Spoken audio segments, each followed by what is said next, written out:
สถานีวิทยุกระจายเสียงแห่งประเทศไทยจังหวัดลำปาง FM 97 เมกะเฮิรตซ์เสนอรายการธรรมะยามเช้า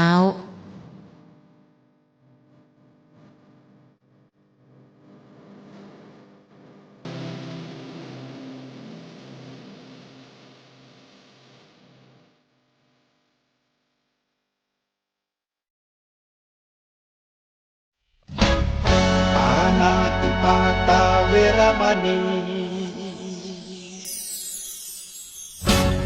อทินนาทานาเวรมณีกาเมมุสาสุราเม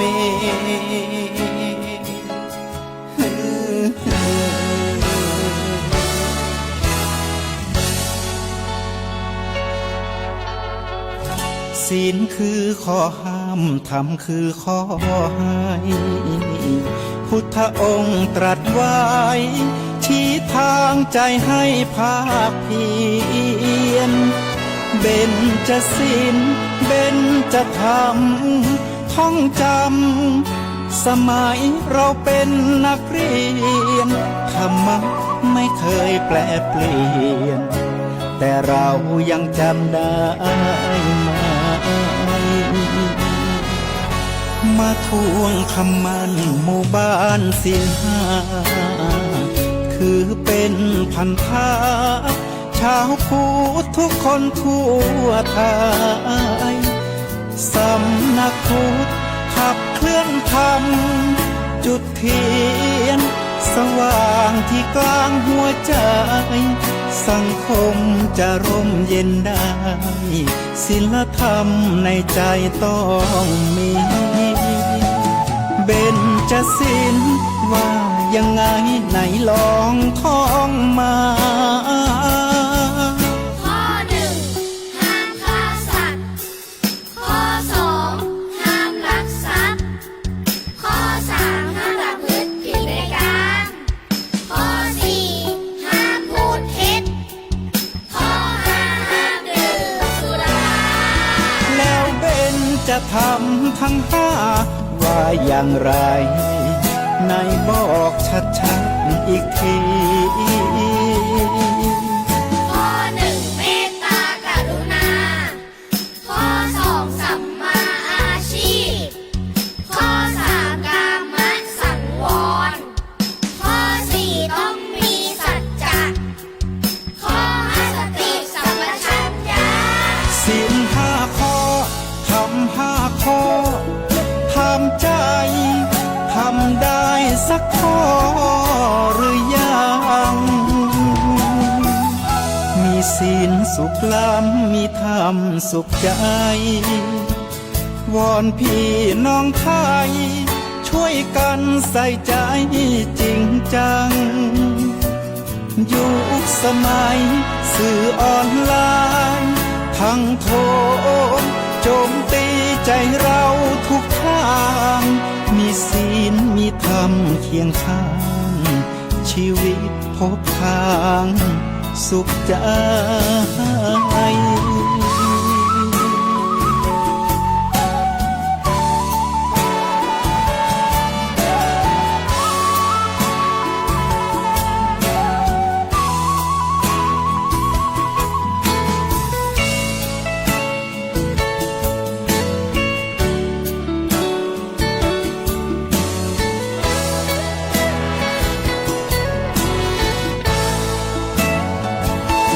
เบญจศีล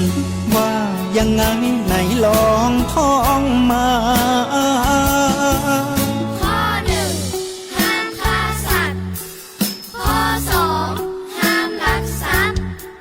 ข้อสามห้ามประพฤติผิดในกามข้อสี่ห้ามพูดเท็จข้อห้าห้ามดื่มสุราแล้วเบญจะทำทั้งห้าว่าอย่างไรในบอกชัดๆอีกทีข้อหนึ่งเมตตากรุณาข้อสองสัมมาอาชีพข้อสามกามสังวรข้อสี่ต้องมีสัจจะ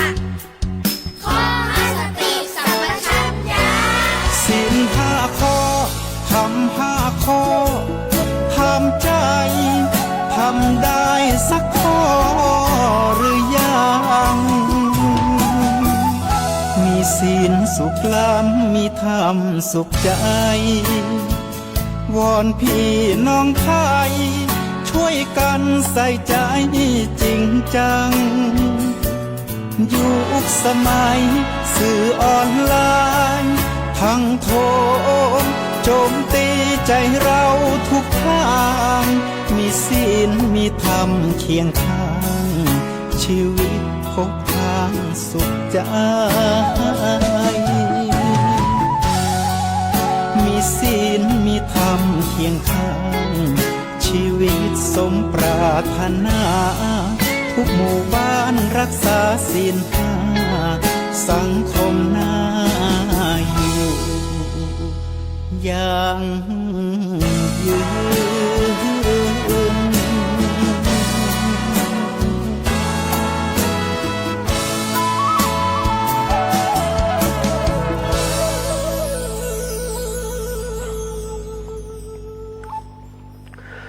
เกิดเป็น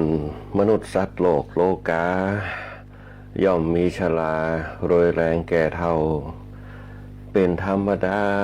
บ่ว่าข้าและเจ้าบ่เว้นสักคนใหญ่น้อยทำบุญกินตาลใจบานจื่นจ้อยเอาเป็นไหวห่อเข้านำตาล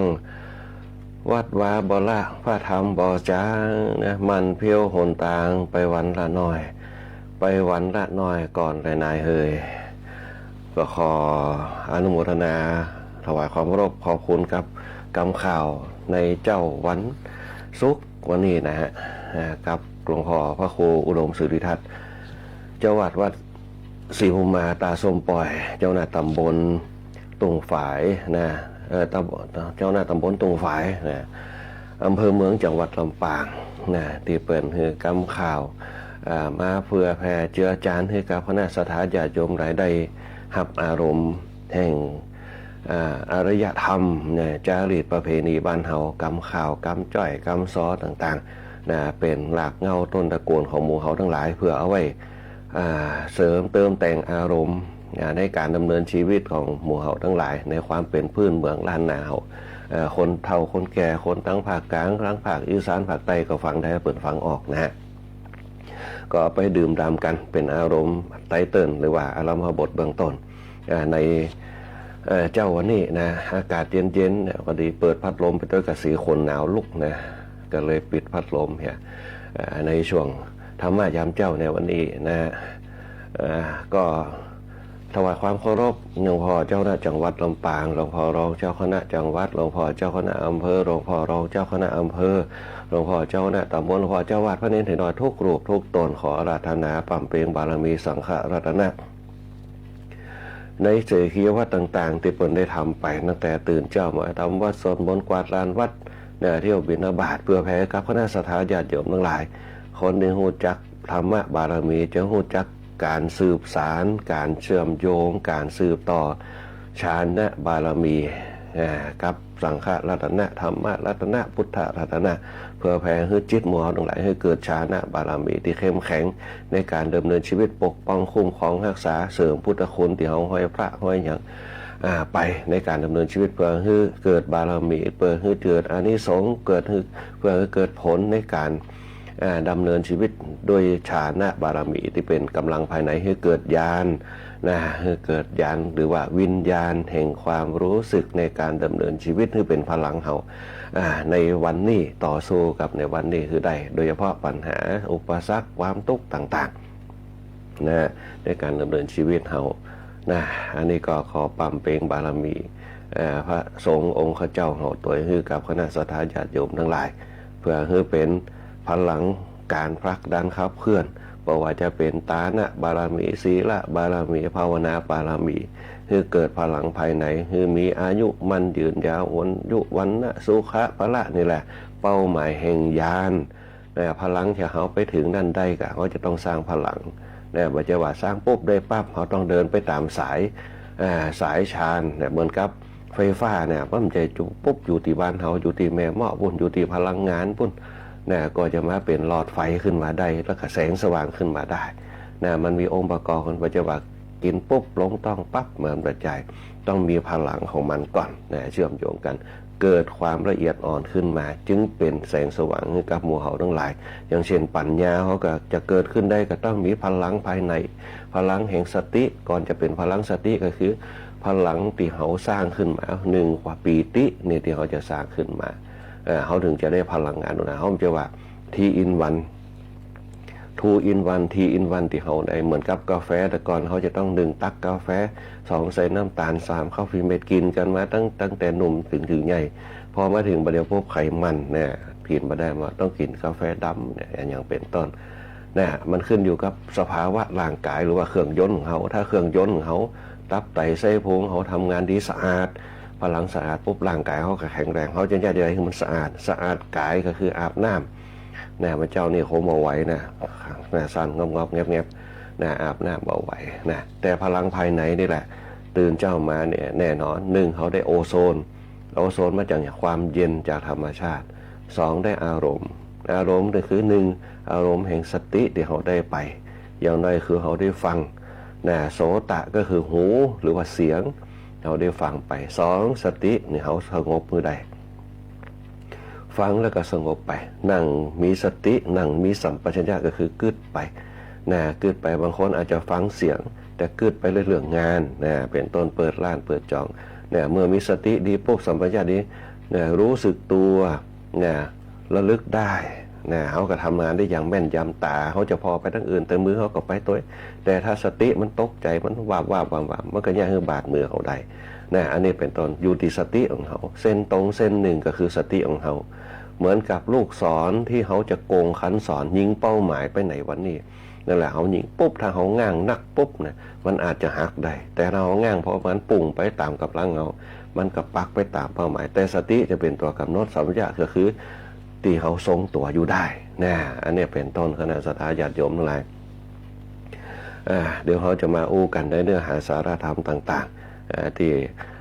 เขาจะอารัมภบทกันแต่วันนี้เนี่ยบอกว่าธรรมะเจริญร้อยตามพระพุทธเจ้าจะไปถึงไหนนะที่เขาจะอู้กันแต่ว่าเขาจะขออู้ในเรื่องต่างๆในวันนี้ก่อนนะอารัมภบทอันแรกก็คือขออนุญาตแจ้งข่าวนะการประชาสัมพันธ์เดี๋ยวท้ายๆมันจะบอกมีเวลาเนี่ยคณะสัตยาติโยมทั้งหลายนะก็คืองานบุญงานกุศลนะวันที่11 มกราคมก็จะถึงนี่วันติดนี่นะต่างวัดพระเจ้าไม่ซ้อตำบลเสด็จอำเภอเมืองจังหวัดลำปางเพื่อจะตัดหวายลูกนิมิตเนี่ยฝังลูกนิมิตกันสร้างเป็นวัดเป็นวาขึ้นมาเนี่ยตอนนี้ก็เป็นสำนักสงฆ์อยู่เนี่ยเพิ่นจะผูกพัทสีมาฝังลูกนิมิตกันเพื่อให้เป็นวัดขึ้นมาบางผู้บางท่านที่อยู่วัดบ้านใกล้ๆก็ไปร่วมกันยกยืนย่อต้านกันให้เป็นวัดเป็นมาขึ้นมาได้เกิดมาจากหนึ่งได้สร้างวัดสร้างวาได้ห่วมกินห่วมต้านกับเปิ้นอย่างน้อยกับเป้าหมายแห่งจิตของเขาเนี่ยก็จะมีความสุขสะสมบุญไปทีละน้อยมันจะเกิดหรือบ่เกิดจะได้นั่นน่ะสะสมไปอย่างน้อยก็คือบุญก็คือ1ได้ทำปุ๊บ1ปีติได้ตั้งใจทำนะได้ตั้งใจทำบุญร่วมกินร่วมทานบุญร่วมสร้างสรรค์บุญร่วมสร้างประโยชน์นั่นน่ะมันก็จะเป็นผลกับจิตของเขาอย่างน้อยก็คือเป็นคะแนน1คะแนนที่เขาได้ทำไป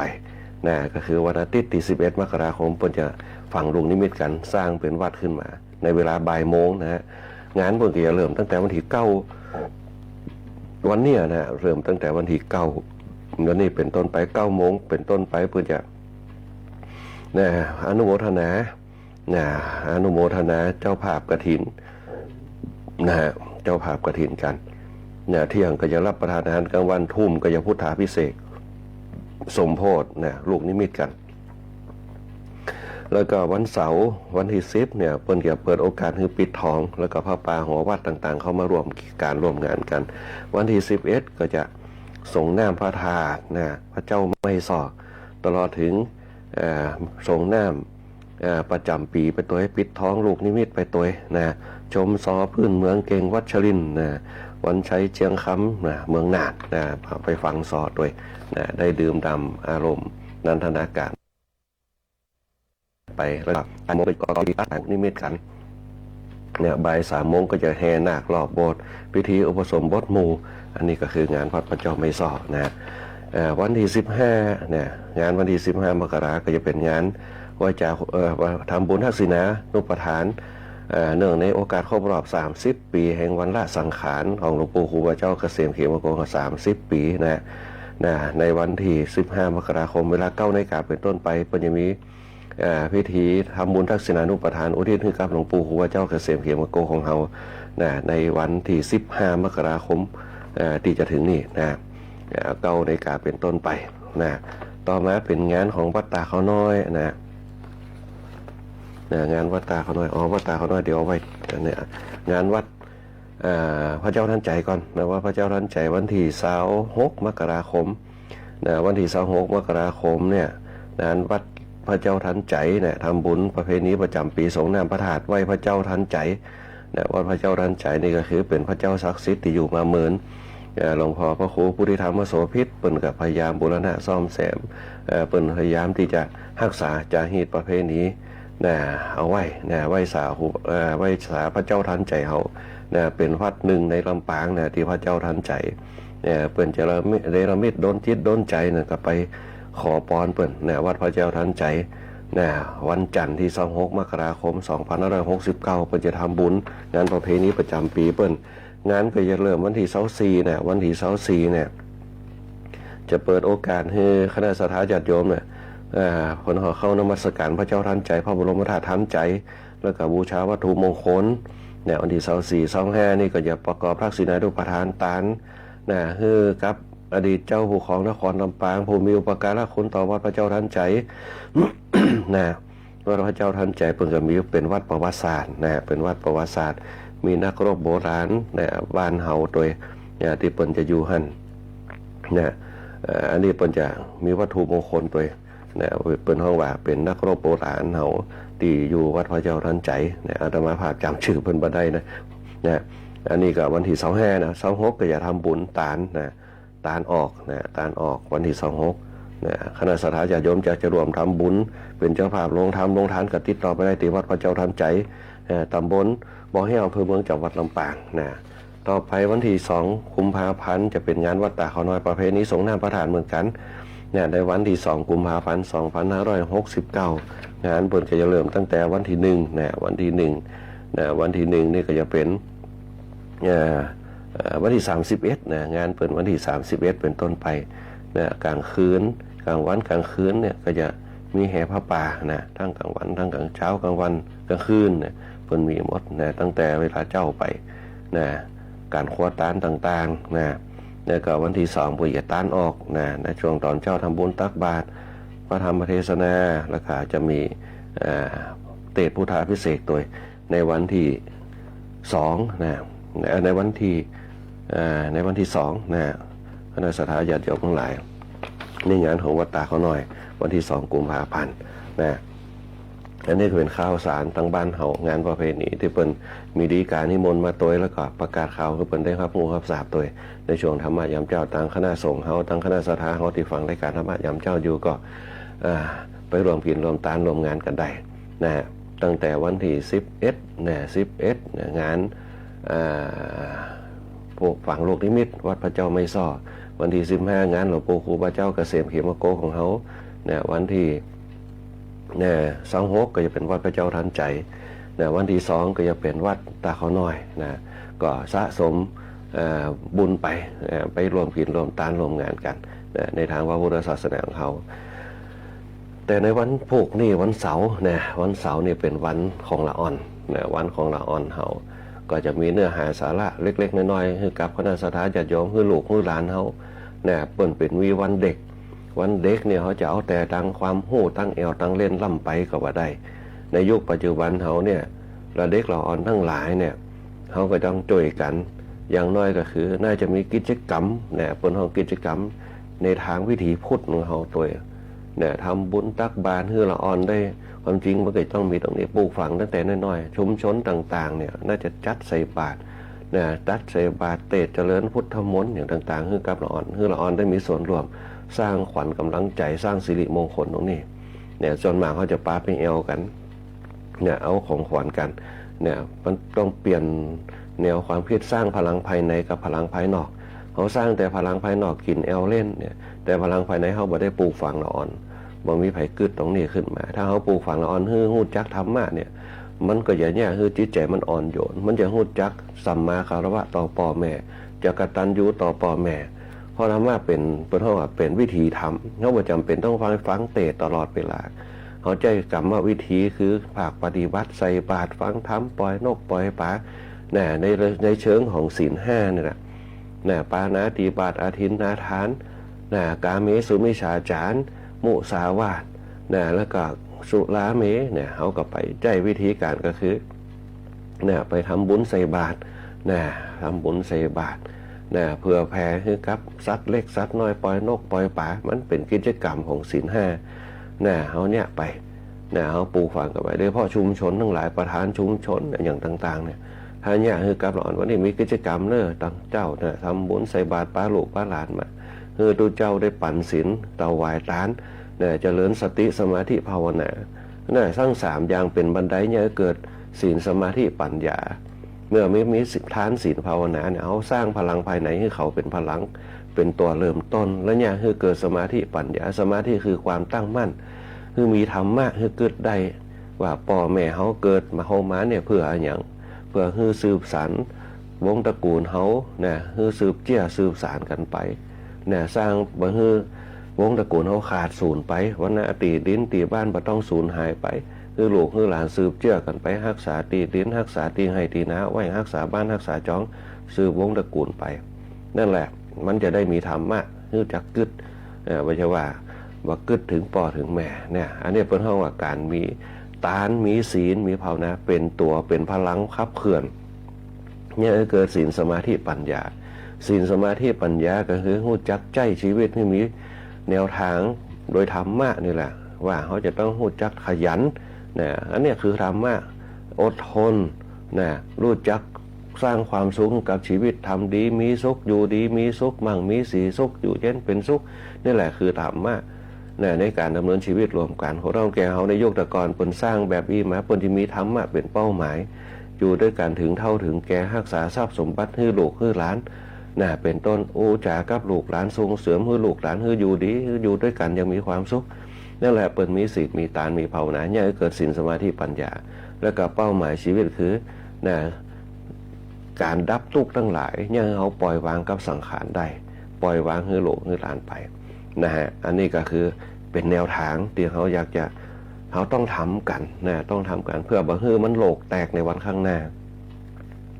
โลกแตกก็คือหมู่เขาแตกกันแตกละอ่อนก็แตกตัวแตกสาวแตกหนุ่มอายุน้อยๆก็อยากจะเป็นแตกสาวอยากจะเป็นแตกหนุ่มคนมีการมีงานกับโลกแตกเหมือนกันอยากจะเป็นใหญ่อยากจะมีเงินอยากจะเป็นผู้นำคนเฒ่าคนแก่ก็อยากจะเนี่ยการเท่าละมาบ่วางแต่เนี่ยการอันนี้เป็นต้นมันแตกจากธรรมเนียมแตกจากธรรมชาติโดยเฉพาะเขาบอกคือมันแตกคือเขาต้องมีศีลคือสำรวมตัวสำรวมกันคือมันมีศีลคือมันปกติอยู่กับไว้อยู่กับเพศของเขาคือได้ไว้ละอ่อนไว้คนใหญ่ไว้ชราต้องควบคุมคือได้โดยใจศีลเป็นตัวควบคุมว่าเขาจะต้องรู้จักไว้ของเขาในข้อที่3กาเมสุมิจฉาจารรู้จักเพศรู้จักไว้ถ้าเขารู้จักเพศจักไว้ปุ๊บมันจะควบคุมเพศเขาได้ถ้าเขาบ่รู้จักควบคุมเพศมันจะบ่รู้จักไว้จักเพศเป็นต้นนี่แหละคือการใจศีลใจตานใจภาวนาคนเขาละอ่อนสังเกตพอก็ตั้งคนไหนอายุสัก50ลงไปลองเกิดพอพ่อแม่ว่าอย่างโป๊บเขาไปเถียงไปเถียงพ่อเถียงแม่เป็นคนเนรคุณในสมัยก่อนพ่อแม่ว่าจะได้เขาต้องเจียวฟังตักน้ำใส่หม้อกะเนี่ยกินแต้นพ่อได้ไหมก็ตื่นเช้ามาในประเดี๋ยวเนี่ยหนาวขนาดนักต้องนึกลูกหมานึ่งเข้าเป่าไฟเรื่องพ่อเรื่องแม่คือได้ยามแก่ยามเฒ่ายามเจ็บยามป่วยทำการทำงานแทนเปิดนี่แหละเปิดห้องว่าวันเด็กเขาจะมีแต่คำขวัญอย่างเช่นนายกเป็นบอกว่ารักชาติไทยใจใส่ใจโลกรักชาติไทยใส่ใจโลกคำขวัญแต่ถามว่าเขาปฏิบัติกันในก่อรักชาติไทย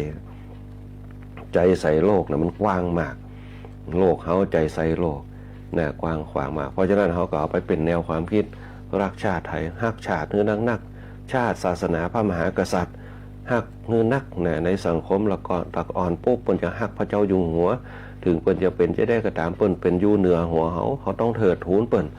นะอันเนี้ยเป็นต้นเนี่ยคือรักพระมหากษัตริย์รักชาติก็คือชาติเฮาเนี่ยเป็นจะไดชาติไทยเป็นจะไดเนี่ยมาเป็นเมืองขึ้นของไผ่พ่ออย่างพ่อบรรพบุรุษเปิ่นกอบกู้เอกราชไว้เสียเลือดเสียเนื้อสละชีวิตเพื่อให้หมู่เฮาทั้งหลายได้อยู่เย็นเป็นสุขกันเฮาบ่เป็นข้าทาสเป็นตกเป็นทาสเมืองขึ้นของไผ่กระเพาะบรรพบุรุษเฮาบอกว่าพระนเรศวรพระโจตากสินพระยาพิชัยดำฮักนะบอกว่าจะเป็นเพราะว่าเจ้าพ่อทิพย์จ้างนะเป็นต้นเจ้าพ่อขุนตาลเจ้าพ่อวังเงินเนี่ยเจ้าพ่อประตูผาเนี่ยเจ้าพ่อข้อมือเล็กเขาเปิ่นเนี่ยคือลำปางเขาบอกเป็นเมืองขึ้นของพม่านะคณะสัตยาติโยมเสียสละชีวิตไปเนี่ยฮักพระมหากษัตริย์เจ้าเมืองเขานะฮักศาสนาเขามีศาสนาของเขาถึงศาสนาเขาจะค้อนแค้นในด้านบุคคลก็ตามเนี่ยแต่เขามีศาสนาที่มั่นคงเขาต้องนึกถึงศาสนาคนไหนที่แยกแยะความเป็นบุคคลความเป็นศาสนานั่นแหละคือพุทธจริงพุทธแท้เนี่ยคำว่าสังฆะเนี่ยธรรมะพุทธะมาตั้งแต่สมัยพุทธกาลเนี่ยถ้าคนไหนเข้าถึงสังฆะได้เนี่ยฮู้ว่าสังฆะเป็นจะไดสังฆะสงฆ์หมู่เนี่ยนั่นแหละเป็นห้องว่าพุทธแท้อุบาสกธรรมที่จริงเนี่ยถ้าคนไหนเอาสงฆ์สังฆะมาเป็นภิกษุยังไม่ถึงสงฆ์เนี่ยภิกษุคือผู้ขอเนี่ยผู้ฝึกตนเพื่อให้เกิดสงฆ์เนี่ยภิกษุเขาเนี่ยจะเนี่ยให้เกิดบารมีก้าวไปถึงสงฆ์ได้เนี่ยก็ต้องปฏิบัติหนึ่งกรณียกิจสี่อกรณียกิจสี่เพื่อเป็นสายทางนำไปสู่สังฆรัตนะเนี่ยถ้าเขาผ่านไปได้ปุ๊บเนี่ยด้วยการฝึกจิตของตัวเก่า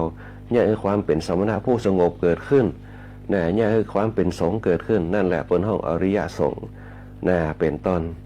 เนี่ยถ้าเนี่ยให้เกิดอริยสงฆ์ก็ขึ้นเนี่ยปุ๊บเนี่ยเขาก็ยังรู้สึกตัวว่าสงฆ์เนี่ยสมมุติสงฆ์ขึ้นมาตัวตนของเขาเนี่ยเป็นบุคคลคนหนึ่งเนี่ยแต่เนี่ยคือเป็นสงฆ์เพื่อสืบต่ออายุพระพุทธศาสนาเนี่ยถ้าคนเขาแยกได้ปุ๊บเนี่ยคำว่าสงฆ์นี่คือหมู่เนี่ยมันมีทั้งดีมีทั้งไม่ดีมีทั้งเดรัจฉีมีทั้งอย่างดังขึ้นอยู่กับตัวบุคคลบางทีเขาจะหันข่าวต่างๆปุ๊บบางคนก็บอกโอ้เสื่อมศรัทธาแล้วในศาสนาเอาไปมองศาสนาทั้งองค์กรทั้ง3อย่างเนี่ยเป็นองค์กรแห่งศาสนาองค์กรแห่งศาสนามีภายห้องบริษัท4ที่จะต้องบำรุงศาสนาได้1ภิกษุภิกษุณีอุบาสกอุบาสิกากลับไปกลับมาย้อนตัวเก่าคือว่าตัวเก่าแหม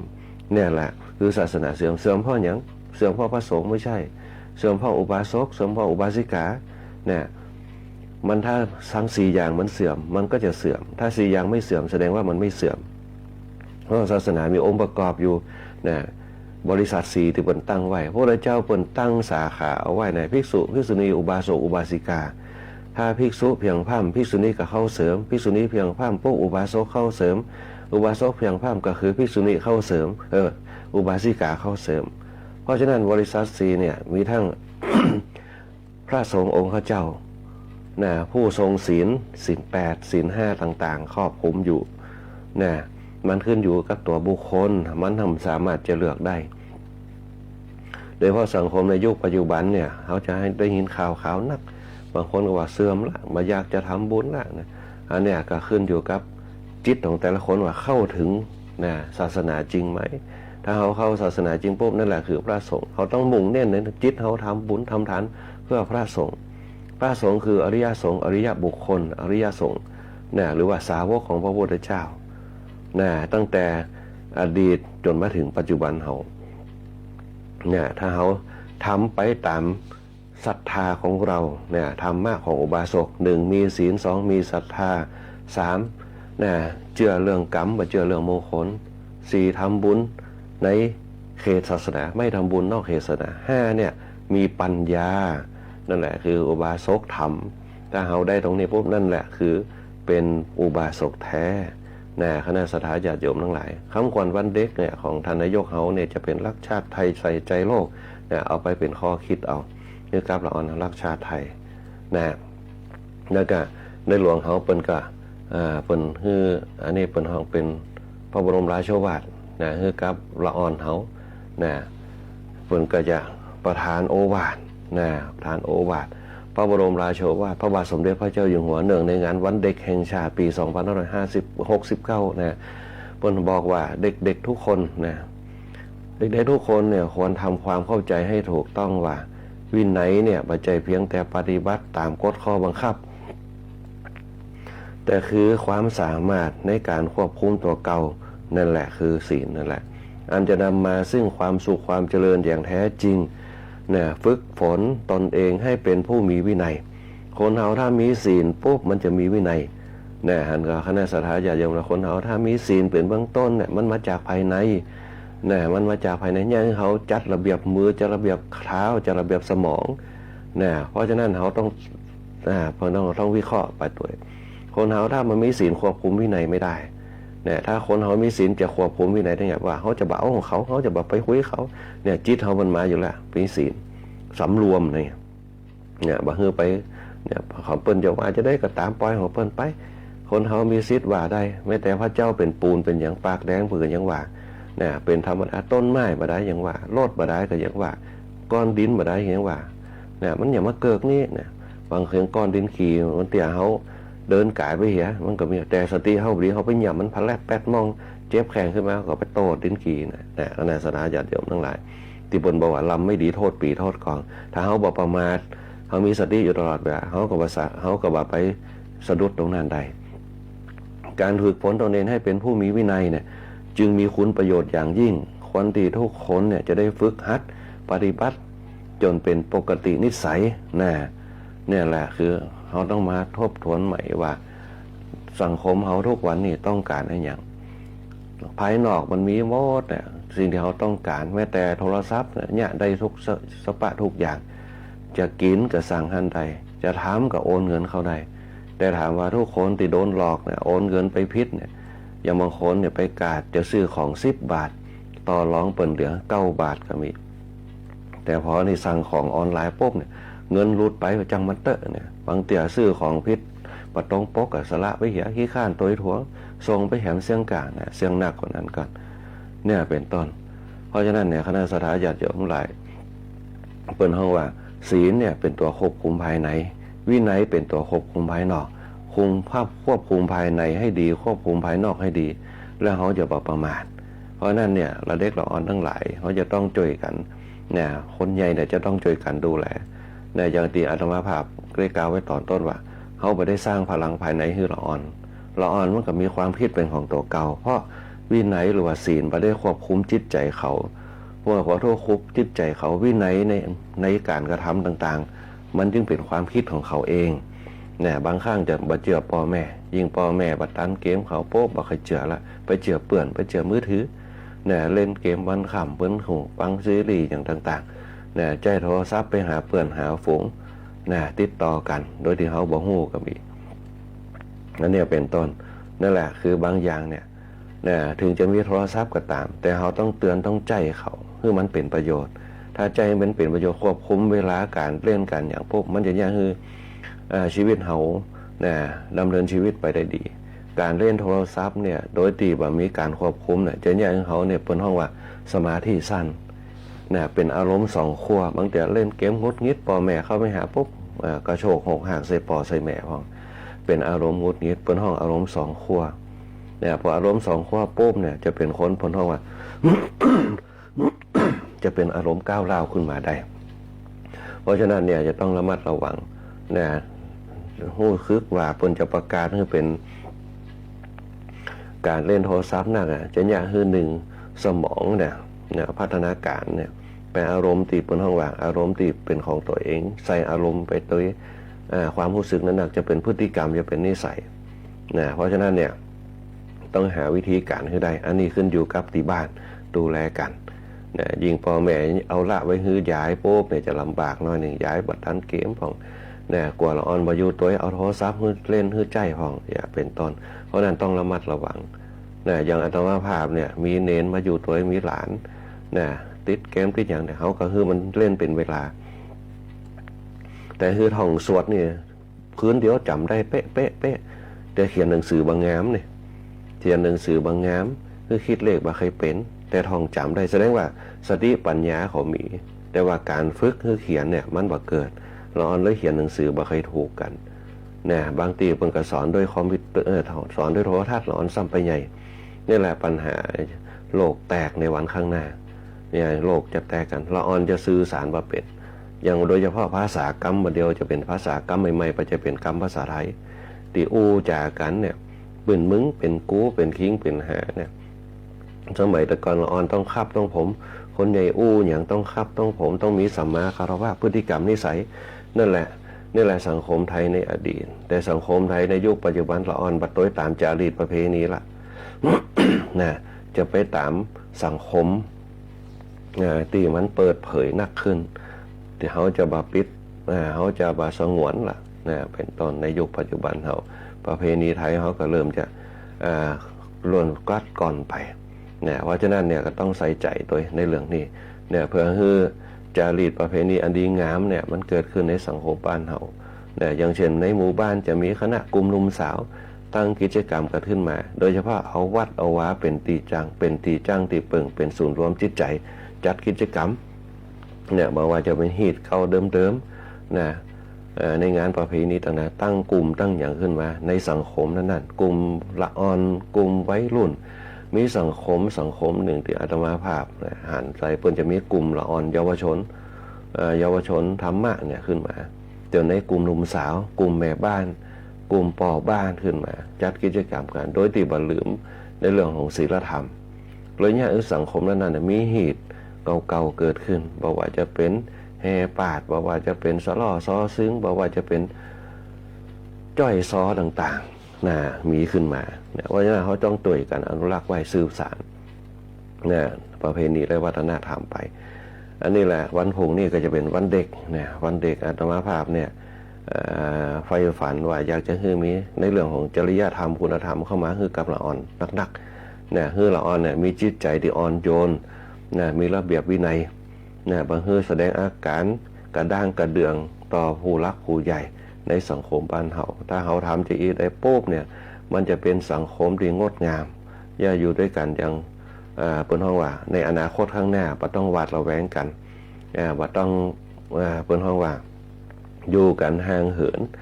เหมือนกับครอบครัวในหมู่บ้านเฮาในยุคปัจจุบันเริ่มจะห่างเหินกันคนเฒ่าแก่ในยุคปัจจุบันบ่เคยฮู้จักละอ่อนในหมู่บ้านลูกหลานไผยังบ่ฮู้จักละบ่เหมือนสมัยแต่ก่อนฮู้จักหมดอาตมาภาพเป็นละอ่อนเนี่ยหัวบ้านท้ายบ้านฮู้จักกันหมดแล้วเด็กละอ่อนในหมู่บ้านเล่นด้วยกันหมดว่าเดียวนี่ต่างคนต่างบ่ฮู้จักกันบางคนมาเรียนสถาบันศึกษาเดียวกันยังบ่ฮู้จักกันก็มี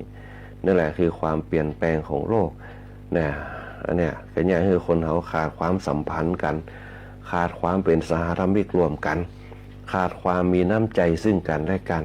ขาดความสนิทสนมซึ่งกันและกันต่อไปในอนาคตอันนี้ก็ฝากกันตัวลองคิดพอถ้ามีแนวทางอย่างต่างๆก็เริ่มต้นตีครอบครัวเริ่มต้นตีหมู่บ้านเริ่มต้นแต่ชุมชนแล้วมันจะอย่างสังคมประเทศชาติเนี่ยรู้รักสามัคคีร่วมกันฮู้จักฮืออภัยซึ่งกันและกันฮู้จักฮืออาทรซึ่งกันและกันฮู้จักมีเมตตาซึ่งกันและกันตรงนี้เกิดขึ้นสถาญาติโยมทั้งหลายอันนี้ก็เป็นอารมพบทในวันเด็กแห่งชาติตีเพื่อแผ่ให้กับพ่อแม่เขามันเป็นวันเด็กก็จริงแต่อย่าปล่อยเด็กไปตามอารมณ์ของเขาเขาก็ต้องไปเป็นคนนำทางไปเอาละอ่อนน้อยๆไปร้องเพลงฟังไปอู้ไปจ่าไปอย่างฟังเพื่อแสดงออกในด้านดีๆนักๆเพื่อเป็นการแสดงออกแต่งตัวอย่างฟังไปวันเด็กแต่สิ่งที่สำคัญคือวันเด็กปีนี้เขาจะต้องมีกรรมสอนให้เขาว่าเขาจะต้องเป็นคนดีของพ่อแม่ในอนาคตเขาจะต้องฮู้จักเคารพพ่อแม่เขาต้องฮู้จักกตัญญูต่อพ่อแม่ต่อผู้มีพระคุณต่อเขาคือใดแล้วสิ่งเหล่านั้นเนี่ยมันก็จะตอบสนองเขาในอนาคตข้างหน้าในยุคสมัยตะกอนเนี่ยเปิ้นก็เคยสอนไว้คนเฒ่าคนแก่เปิ้นก็เคยสอนไว้ว่าคนที่มีความเคารพต่อพ่อแม่เนี่ยจะเป็นคนที่มีความเจริญก้าวหน้าแล้วก็จะเป็นคนที่มีรากเหง้าที่ดีเป็นเชื้อพันธุ์ที่ดีความเคารพเนี่ยมันก็หมายถึงความตระหนักความทราบซึ้งฮู้ถึงความดีมันจะมีจิตสำนึกว่าที่เขาทำไปให้เขาเพื่ออย่าง ละออนในยุคปัจจุบันบ่ฮู้เลยว่า ยายพาไปวันเด็ก แม่พาไปวันเด็กไปเพื่ออย่างละออนไม่คิดว่าไปเอาของเล่นนะแต่หารู้ไหมว่านั่นแหละเป็นการให้โอกาสกับลูกเป็นการให้โอกาสกับเขานะถามว่าฮักแม่ก็ฮักพ่อก็ถามความรักต่อกันทุกวันนะเขาสร้างจินตนาการเขาสร้างจิตวิญญาณให้เขาฮักพ่อก็ฮักแม่ก็พ่อเป็นจะได้ดีกับลูกก็แม่ดีกับลูกก็ต้องถามเขาทุกวันนะเขาจะได้ตอบเขาได้ว่าเนี่ยพ่อมีให้นี่จะได้แม่ให้นี่จะได้เนี่ยฮักพ่อฮักแม่เนี่ยเขาต้องสอนความฮักบางคนไม่ได้สอนความฮักเลยฮักพ่อฮักแม่ก็ปล่อยไปวันจิตวิญญาณของเขาก็เลยบ่น้อมไปตามจิตวิญญาณเขาเพราะจิตวิญญาณคือจิตก็คือภายในวิญญาณคือเป้าหมายแนวหน้าเขาจิตวิญญาณคือความตั้งมั่นในปัจจุบันเพื่อให้เกิดเป้าหมายคือวิญญาณเนี่ยมันก็จะสืบสานกันไปมันจะฮักพ่อฮักแม่ถามความรักทุกวันคนเขาเนี่ยไม่ได้ถามความฮักพ่อก็ฮักแม่ครับปล่อยไปในนั่นเล่นฝุ่นก็เล่นฝุ่นไปเอาก็ไปเอาไปถึงเวลาปุ๊บวิญญาการเนี่ยเขาไม่ได้สอนจิตวิญญาณให้เขาพอเขาได้สอนจิตวิญญาณเขาปุ๊บแต่เขาปกป้องเขาในทางที่ผิดเนี่ยอย่างข้างบ้านเพื่อนบ้านอ้อนคนนี้ให้นะเขาก็โคตรละแล้วอ้อนคนนี้บดีนะเขาก็โคตรละ ตรงกันข้ามกับถ้าเขาฟังปุ๊บมันบดีตรงไหนมันจะอีปุ๊บเขาก็ไปแก้ไขนะถ้าเขาคิดจะมันบดีแต่เขามาก้องแก้ไขมันเนี่ยจะได้ดีแน่ทางเขาบอกเนี่ยต้องปรับปรุงพฤติกรรมห้องมาตักเตือนห้องมาอบรมสั่งสอนนั่นแหละคือวิถีชีวิตในสมัยอดีตที่เพิ่นจะสอนกันบัจจัยเจ้าโลกมากตีพวกบัจจัยมาฟังเหตุมาฟังผลห้องมานั่งอบรมกันเนี่ยเพื่ออนาคตกับเขาในวันข้างหน้าสอนจิตวิญญาณเนี่ยแล้วก็สอนนิสัยพฤติกรรมเพื่อให้เกิดจิตวิญญาณในอนาคตข้างหน้ามันอาจจะเป็นคำสอนที่น่าเบื่อหน่ายมันอาจจะเป็นคำสอนที่เสียเวลาแต่มันเป็นรสหวานในอนาคตข้างหน้านะอันนี้เป็นความเคารพสอนความเคารพมันจะหู้จักจิตตระหนักถึงว่าพ่อแม่สอนเขาเนี่ยเหมือนกับเขาใหญ่มาแล้วถ้าบ่มีฝ่ายปกครองควบคุมเขาอย่าให้แล้วนี่ก็นี่เนี่ยอันนี้เขามาเกิดได้ทีหลังเนี่ยเหมือนกับป่อสมัยเป็นละอ่อนเนี่ยป่อนี่เคียนเขาขนาดนักแม่นี่เคียนเขาขนาดนักถ้ามีป่อแม่เขาจะให้แล้วนี่ก่อนเนี่ยเขามากันไปลุ้นมันเป็นบทสรุปที่มันสามารถจะแก้ไขได้สามารถจะปลูกฝังได้เนี่ยความเคารพมาถึงความตระหนักความซาบซึ้งเนี่ยสังเกตพอเตอร์เนี่ยเขามาเกิดถึงมันรู้เขาซาบซึ้งเป็นละอ่อนป่อเคียนขนาดถ้าป่อบ่เคียนเขาถือหลงพิษไปคนนี้ก่อนย้อนเขากลัวป่อนั่นแหละ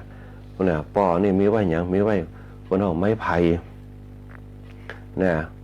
แม่นี่จะเป็นไม่ยอไม่บาตาเสือลูกยอกอไผ่น่ะมีไว้แม่ก็พยายามพยายามปอก็เขียนแต่เขาบอกปกป้องกันเขาก็ต้องบอกตัวพิษนะตัวต้องยอมรับความพิษแม่ในตะกอนจะเป็นที่นะเพราะว่าถ้าตัวเกาพิษบนเขาเนี่ยบดีเขาเนี่ยพิษมันก็เขียนกันถ้าเขาบอกมีลูกยอกอไผ่เนี่ยลูกจะให้กันนักเนี่ยสังเกตว่าสมัยเป็นละอ่อนปอจะเขียนแม่จะเป็นคนเนี่ยบางเดียปองถูกจะไปมันนักกล้ามันกระติดนิสัยกล้าเนี่ยอันนี้เป็นต้นนั่นแหละคือความตระหนักกับความทราบซึ่งเขาจะไปเกิดมาได้ตอนเขาใหญ่ละเสียเวลาเห็นหนังสือกับบัจจบสกรรมกับพ่อบัจเจาฟังพ่อแม่พอมาเกิดได้มาแล้วเขาเห็นหนังสือเป็นละอ่อนนี่ถึงเป็นประเดี๋ยวเนี่ยเขาเคยเห็นมันจนปุ่นจกสูงปุ่นเนี่ยว่าต้องได้มาเป็นขี้ข้าเขาว่าต้องมาเป็นบกดินบกอย่างว่าต้องมาแยกการนักเนี่ยเอามาเกิดได้ไม่หลุนไปเนี่ยเป็นห้องความตระหนักความสอนให้เขาเนี่ยอันนี้เป็นต้นเนี่ยอันนี้คือความเคารพมันจะมีผลเนี่ยเขาเนี่ยบนห้องว่ามีความละเอียดอ่อนในวันข้างหน้าแล้วมันจะเนี่ยเขากตัญญูเนี่ยละอ่อนวังขนเนี่ยให้แต่เนี่ยบนห้องมันจะมีขนฉลาดกับขนเฉลียวขนฉลาดเนี่ยคือพอจะให้น้อยหนึ่งขนเฉลียวไหวพริบดีเขียนหนังสือเก่งเนี่ยมันจะแตกต่างกันขนฉลาดเนี่ยจะสื่อตรงเนี่ยสื่อตรงอยู่กับพ่อกับแม่คนเฉลียวพวกไปตั้งหน้าติ๊กเนี่ยพ่อแม่ว่าเฮียนอีกับพ่อว่าต้องไปมันไก่ไปติ๊กเนี่ยคนเฉลียวฉลาดก็เฉลียวสุดท้ายปุ๊บไปได้ก็อยู่กับพ่อแบบปุ่นไปอยู่ต่างประเทศปองไปเฮียนสูงแต่มันมีโอกาสได้อยู่กับพ่อแม่แต่คนฉลาดอยู่กับพ่อแม่เนี่ยเพียวขี้เพียวเหนียวดูแลพ่อแม่เปิดห้องฉลาดก็เฉลียวแต่ถามว่าปึ๊กก็ว่าปึ๊กมันมีฉลาดกับเฉลียว เนี่ยปัญญาเนี่ยกับสติเนี่ยอันเนี้ยเป็นต้นมันจะเป็นของคู่กันฉลาดกับสติกับปัญญาฉลาดกับเฉลียวเนี่ยอันเนี้ยเป็นมันจะเป็นจิตวิญญาณของมันนะเนี่ยเป็นว่าพอมันตระหนักปุ๊บมันจะหู้ทราบซึ่งเนี่ยละอ่อนถ้ามีความเคารพมันจะหู้ถึงคุณความดีนะลามไปละความกตัญญูกตเวทีรู้จริงของบุคคลอื่นยอมรับนับถือเนี่ยเอาต้องสอนเขามันจะว่าโอ้ละอ่อนประเดี๋ยวจะไปเขียนมันต้องอธิบายให้มันแม่น่ะเหตุผลของเขาก็เหตุผลละอ่อนแต่ถ้าเขาบางอย่างเขาตะคอกใส่ผ่องเขียนด้วยปากเขียนด้วยสายตาเขียนด้วยกำลังมันว่ากันไปเนี่ยมันจะแย่คือละอ่อนเนี่ยอยู่ในโอวาทได้เนี่ยอาตมาภาพบาหารละอ่อนในยุคสมัยตะเกาฆ่าป่อฆ่าแม่ถึงเปิดจะเขียนเตือมัดแขนแป้เนี่ยเอาบดแดงปล่อยผ่องเขียนผ่องบาหารไผ่ฆ่าป่อปุ๊บแม่เหมือนอ่อนในยุคปัจจุบันเนี่ยวันเดียวปุ๊บเนี่ยย้อนเขาตัวใจละอ่อนมันก็เลยบอกหูเนี่ยเลยเนี่ยอย่างเขาบอกหูตันมันเนี่ยบางคนไปเสพยาผ่องมาทำลายป่อแม่เป็นต้นเนี่ยเพราะฉะนั้นเขาต้องสอนเขาเนี่ยด้วยความเคารพเนี่ยสอนนรกให้เขาหูจักกัวสอนบาปเนี่ยให้เขาหูจักกัวสอนบุญเนี่ยให้เขามีใจดีขึ้นมาเนี่ยเป็นห้องสอนความเคารพพอความเคารพมันเกิดปุ๊บมันมีอย่างมันก็อู้เขาฟังมันมีอย่างมันก็บอกเขาฟังเนี่ยเวลามีเรื่องมีปัญหามันก็เป็นตัวแทนเขาได้เนี่ยคนเฒ่าแก่เขาในยุคตะก่อนจึงใจไปซื้อของละถ้าไว้ใจมันอ่อนน้อมถ่อมตนซื้อเมียงผ่องซื้อบุหรี่ผ่องเนี่ยซื้อหมากผ่องไปซื้อของติกาดบ้านเขาเนี่ยน้อยไปซื้อครับหมดตังไป5 บาท10 บาทก็ไปซื้อของได้มาตามเป๊ะนะเนี่ยลองสะออนสมัยเดียวลองไปซื้อมาปุ๊บเนี่ยยังแจ้ไปซื้อแฟบเนี่ยมันหล่นไปปุ๊บซื้อแฟบไปปุ๊บไปถึงการแฟบบะหมี่ยังบ่ซื้ออย่างว่ามันมีแต่บีดเนี่ยมันมีแต่ปลาวุ้นจิ้นแฟบบะหมี่แต่สรุปแล้วมันเป็นอย่างในยุคปัจจุบันเนี่ยอาตมาภาพก็เลยสังเกตเน้นที่มาอยู่เดี๋ยวเขาก็ต้องฝึกมันใหม่เนี่ยฝึกมันใหม่ปุ๊บก็ในที่สุดปุ๊บฝึกไปมาบวชมันอย่างอยู่ด้วยกันจนเป็นคนที่มีหน้ามีตาขึ้นมาได้ฝึกเขาเอามาท่องหนังสือท่องสวดมนต์ท่องอย่างเนี่ยมาเรียนหนังสือโรงเรียนวิสุทธิ์เนี่ยเอามาปลูกฝังกันคือหูจักมีเหตุมีผลหูจักอนาคตของตัวเก่าเขาจะไปขี้ข้านเรียนหนังสือเนี่ยหนังสือเนี่ยเขาเรียนไปปุ๊บจบมาก็ว่ากันถ้าเขาบ่จบเขาบ่ต้องอูดเนี่ยละอ่อนบางคนกับพฤติกรรมกับยังว่าเนี่ยเอามาฝึกเขานักเลงเนี่ยยังฝึกง่ายเนี่ยมันมีเด็กดื้อกับเด็กด้านเด็กดื้อเนี่ยสอนปุ๊บเนี่ยเป็นห้องว่ามันฝังแล้วมันปฏิบัติตามเขาเด็กดื้อขนาดมันออกจากเรียนไปปุ๊บเนี่ยเข้ามาหาพระอาจารย์จำผมได้ก่อนเนี่ยที่อาจารย์เขียนผมแต่ก่อนเนี่ยทำงานอยู่ขนทรงเนี่ยเขียนมันเป็นเนนมันห้ายมันสูบบุหรี่เนี่ยเขียนไปจนอันเนี้ยก็คือทำงานขนส่งนี่บางคนกับปุ้นไว้เป็นทหารไว้เป็นทหารเขียนก่อนอันนี้คือละอ่อนตะก่อนสอนปุ๊บมันจะหูจักสำนึกละลูกจอกอไผ่แต่อันนี้ห้องเด็กดื้อยังมีสัจจะมีสัจจะหูจักปนห้องหูจักกึดหูจักกึดเด็กด้านเนี่ยฟังแต่มันปฏิบัติตามเหมือนเราออนไลน์คนไปโป๊บจบแถวปริญญาตรีด็อกเตอร์มันย่ำมาหาเลยคนสูงละอันนี้เป็นต้นบางคนเป็นครูบาอาจารย์ก็ตักวัดยังกันในยุคปัจจุบันอันนี้เป็นต้นมันก็แตกต่างดื้อกับด้านเพิ่นว่าเฉลียวกับฉลาดEQ กับ IQ เพราะนั้นเนี่ยสิ่งที่สำคัญที่สุดคือ1ศีลธรรมนี่คือมีจิตสำนึกมีจิตสำนึกความจริงของคนเขามีอยู่แล้วแต่เขาปลูกฝังกันไปเหมือนกับพ่อกับแม่เนี่ยละอ่อนเนี่ยมันหักแม่นักกว่าพ่อนี่จะด่าจะเคี่ยนบ่ใครหักแต่พอใหญ่ขึ้นมาโป๊บจะหักพ่อหักแม่พร้อมกันแม่เนี่ยก็กึดได้บางเตียมาลงเนี่ยย้อนแม่เนี่ยต้อยใจผมอันเนี้ยมันโทษที่แม่แม่น่ะมันต้อยใจอันเนี้ยพอใหญ่มาปุ๊บจะหูจักกึดละหูจักหักพ่อหักแม่ถ้าบ่มีแม่เฮาก็บ่ได้กินขนมถ้าบ่มีพ่อปุ๊บเฮาก็บ่จบเห็นบ่จบมามันกึดได้จะอีตอนใหญ่มาคณะสัตยาญาติโยมทั้งหลายนั่นแหละคือเขาสอนว่ามันมีความเคารพเริ่มต้นก่อนสอนจะได้ให้มันมีความเคารพสอนพฤติกรรมก่อนฮู้จักเคารพพระฮู้จักเคารพครูบาอาจารย์แล้วก่อนนี่เขาต้องกลัวแต่ครูบาอาจารย์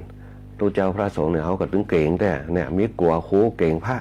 เนี่ยบักกาเข้าใกล้บักกาด่ากาว่าเป็นของสูงเนี่ยกลัวกับเกรงเนี่ยเกิดขึ้นเหมือนกับพ่อกับแม่เนี่ยกลัวพ่อเก่งแม่เนี่ยเป็นต้นอันเนี้ยมันเป็นของกู้กันคณะสัตยาโยมแล้ว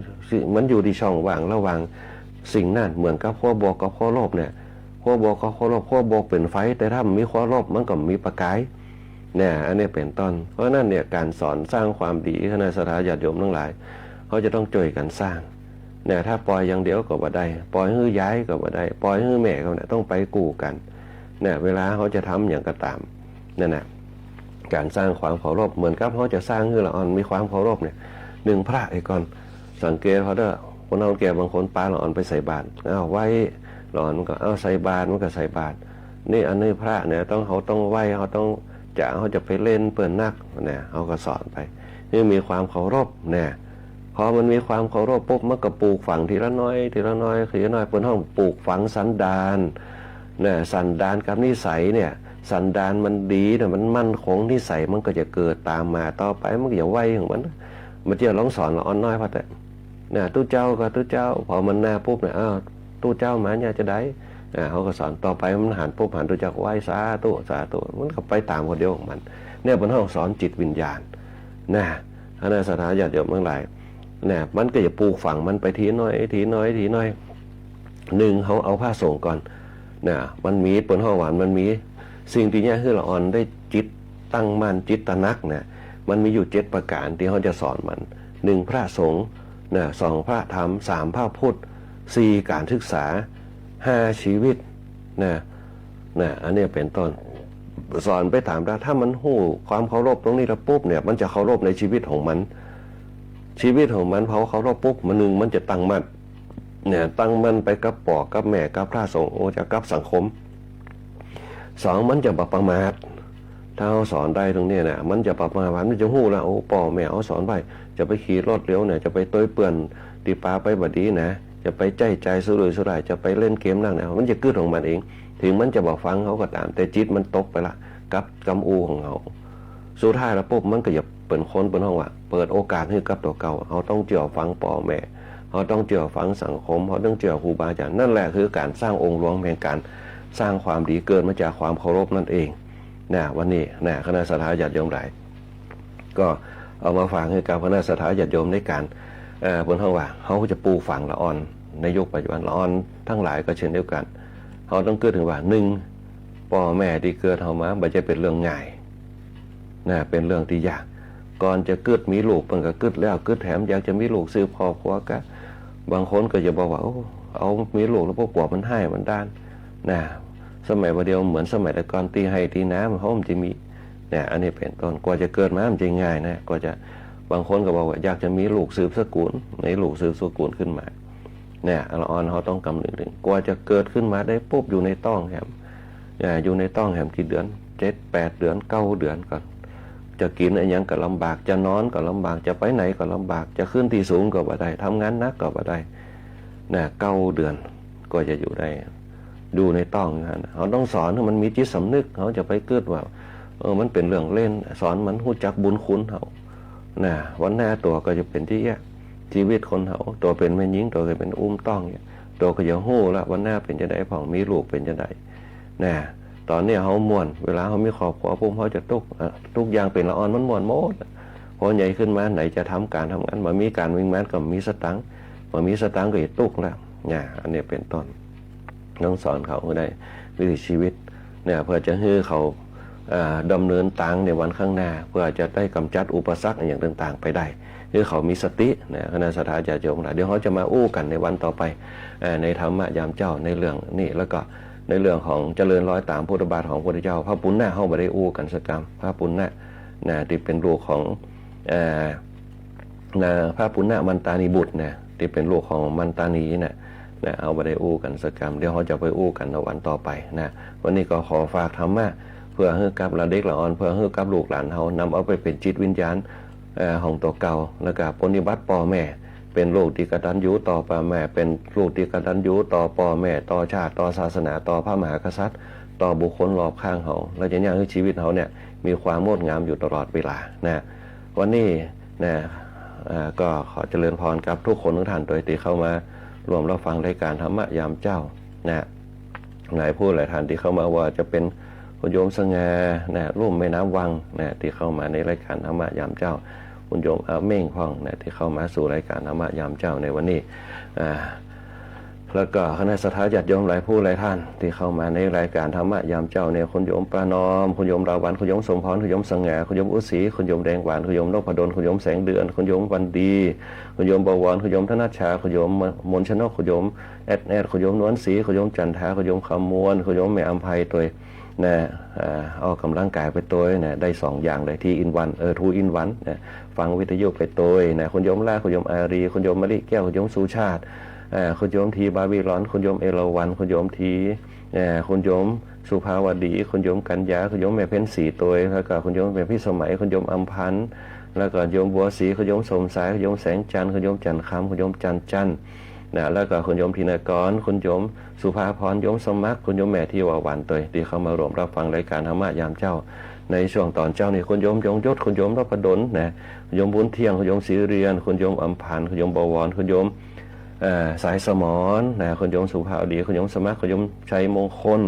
นะคุณโยมอุศรีนะคุณโยมสมสายคุณโยมแสงเดือนคุณโยมทีคุณโยมแม่วินิตตัวคุณโยมแม่ลาวันคุณโยมอารีคุณโยมปานอมคุณโยมทีคุณโยมวันดีคุณโยมอาเม่งคุณโยมสมชายนะคุณโยมมีกี่ตัวนะคุณโยมแดงหวานคุณโยมบัวชนกคุณโยมสุภาพรคุณโยมนวลศรีคุณโยมสมพรคุณโยมจันทร์คำนะตุปีติขามโนภิกขุตุปีอภินันโทภิกขุพระครูวิทักษ์วรยานพระครูวิจารณ์วรการตัวตุเจ้าธรรมดาตั้งเสริมงามตัวปีเมตตังบ้านหนองตัวพระโหพรนำชัยตาหมุนบ้านไหลศิลาทองตาเลยตัวคุณแม่เป็นเพศตังบ้านวังเป้าคุณป้าไหลตังบ้านศาสตร์นะบ้านต่อโยมสิมตังบ้านสองแควใต้ตัว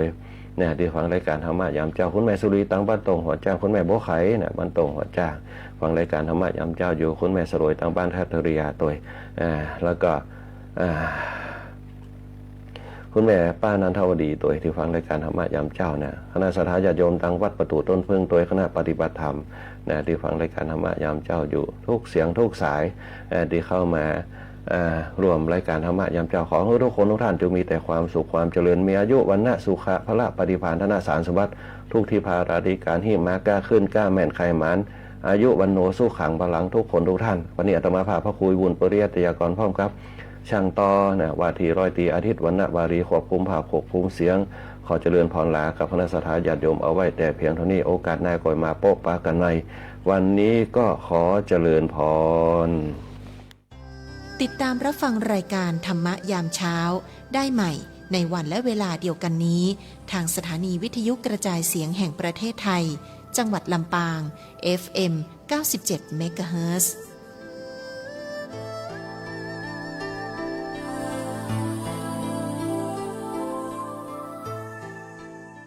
สถานีวิทยุกระจายเสียงแห่งประเทศไทยและเครือข่ายทั่วประเทศ